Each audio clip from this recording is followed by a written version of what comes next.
Alright, how's everybody doing? Hope you're doing good. What day of the week is this? Tuesday, I think. Yeah, pretty sure. Um, Getting on in years, 54, heading for that. Well, over 50, you're looking at senior golf, aren't you?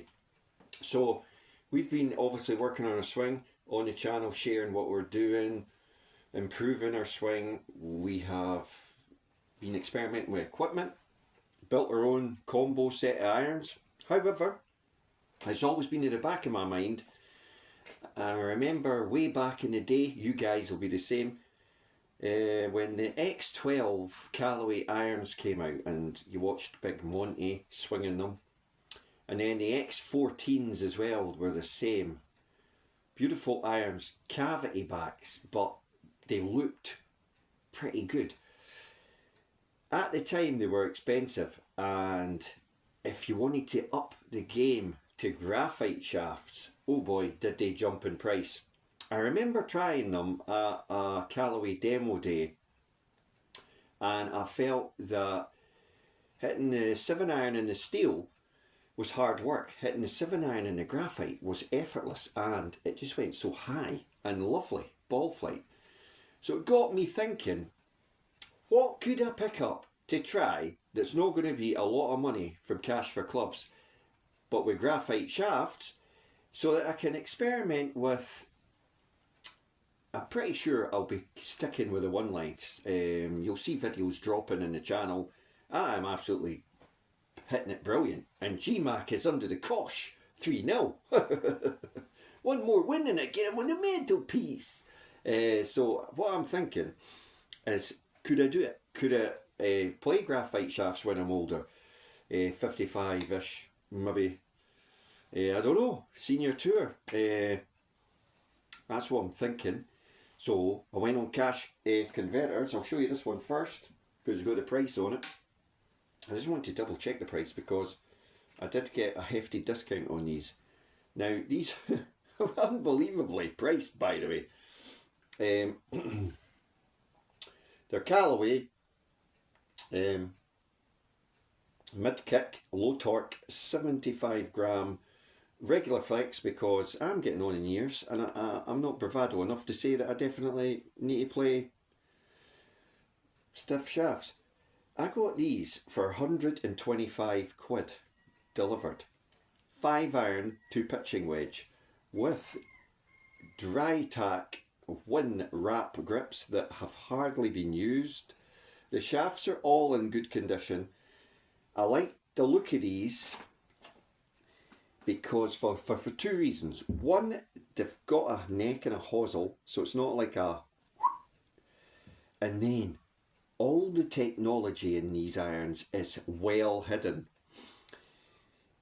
And I can't remember any hype about them. What are they? Razor X HLs. Oh my goodness. And until you actually look at this head, probably the camera's not going to do it justice. They're a 360-degree cut. They're a hollow body inside with a mantle that stretches across the back of the face, which then sweeps round. Very similar to the Nike slingshot idea. They look fantastic at address. This is a 6-iron. And, you know, they're chunky, right? They are chunky, but they're well presented when you stick them down. Plenty of visual loft.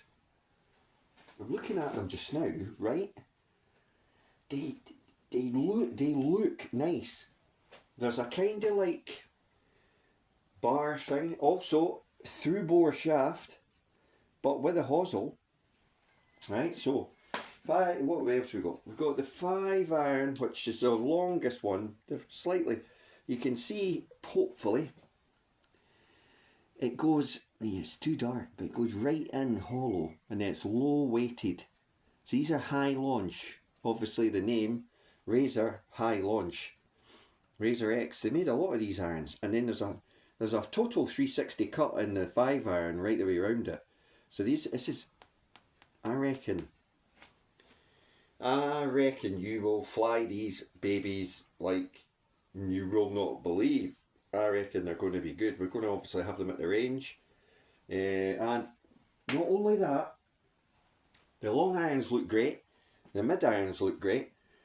Here's the wedge. Now, in a set, the wedge, that is a cracking wedge. Right? It's got a kind of nicely rounded sole. Heel and toe relief. Again, the chunkiness in the cavity, right, that you see there, from above, you can't see it. Right? Now, I did look at X14s and X12s with graphite shafts, but they are really going back old. And when I saw these at 125 quid, with a new set of wind grips, that literally, if you priced the grips up alone, they're about 12 quid a grip. Easy. Maybe even 14 quid a grip. You virtually bought the clubs for the price of the grips. And then you've got the graphite shafts that are immaculate. I quite like how it's black all the way and it goes silvery and then into a little bit of red. There's just something it does when you're looking down this club. It kind of breaks the monotony. And for regular flex, they're not like mega whippy, right?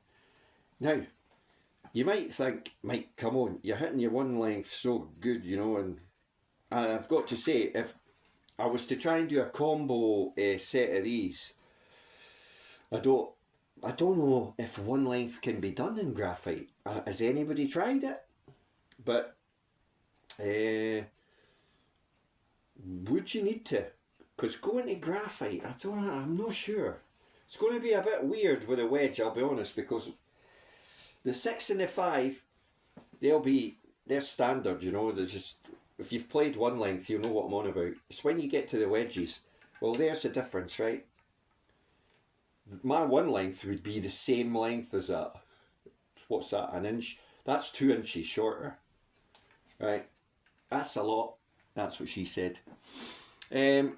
So, you know, yes, 007 inches on a good day. Yeah, so I just think these are like not only good to look at, I reckon they're going to be like so forgiving. You know what I mean? Now, we've just played a game round West Lothian, Wolfie style. And honest to goodness, course is looking good, it's coming on. I'd say though, Scottish Golf have probably been correct in what they've said. They've sent an email out, you've probably seen it, asking clubs to hold off till the 1st of April to have their opening days. And everyone thought, well, it must be an April Fool's joke. But I think April for the golf courses is fair, because March is a month where all the greenkeepers are struggling because the winter's been relentlessly wet, cold, damp, loads of disease. No disease on the greens at West Lothian.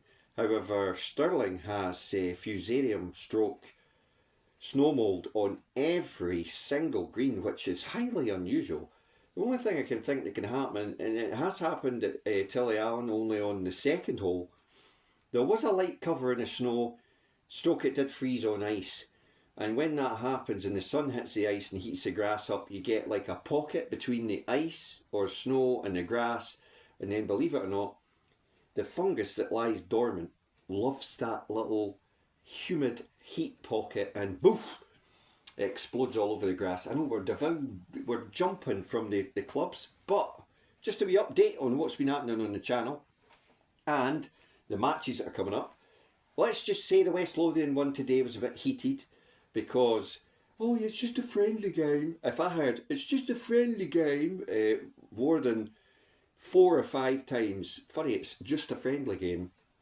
But it's funny because, honestly, you've all been in these matches where you think, yeah, just a friendly game, but you're definitely wanting to win, you know, it was one of those ones. And I'm like, he's blaming me for playing out of turn. I'm like, right, wait a minute here. I've not even had a shot off a tee yet. And you guys have all had shots about 3 times. No wonder you're in the lead in this Wolfie. I said, it must be me now. And he's like, no, you go after Al. I went, aye, but Al went on the last hole. And you went on the hole before that. Now you're on this hole. And you've just gone. And you went Wolfie again. No wonder you're in the lead. It's a game of memory and skill. It's not difficult. It's the 3 people. Al goes first. Steve goes second. I go third. And so on.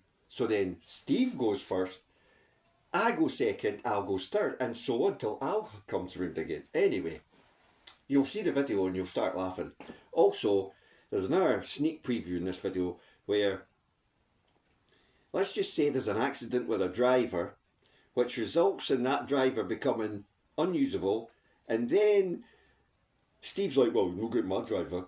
So I says, well, you could possibly borrow my driver, but it's a 2-shot penalty. And hilarity ensues from there, let's just put it that way.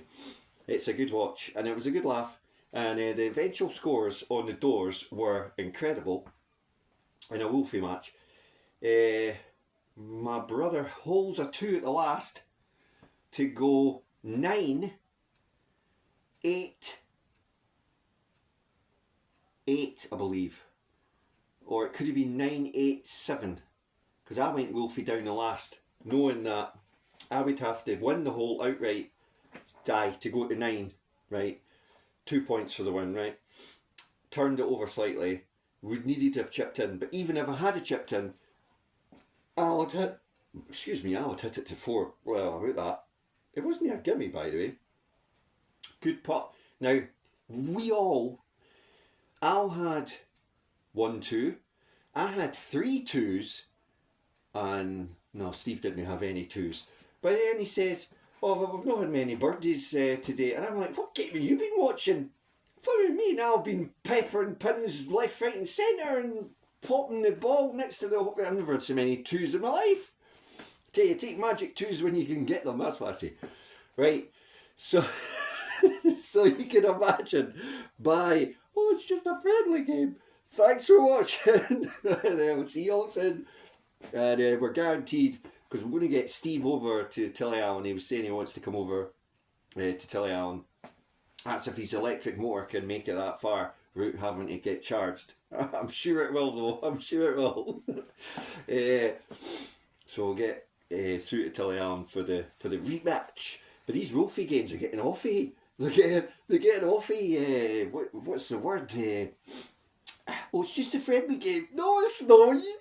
You take this way too serious. And they start blaming me for... honestly, he's like, oh, you've got to remember where you're playing. I'm like, wait a fucking minute. You're the one who's played off before anyone else has. Anywho's, cheers for watching. All the best. Well, remember, like, share, and thumbs up and whatever, and support the channel. Ding, ding, ding, ding, ding. All helps charity.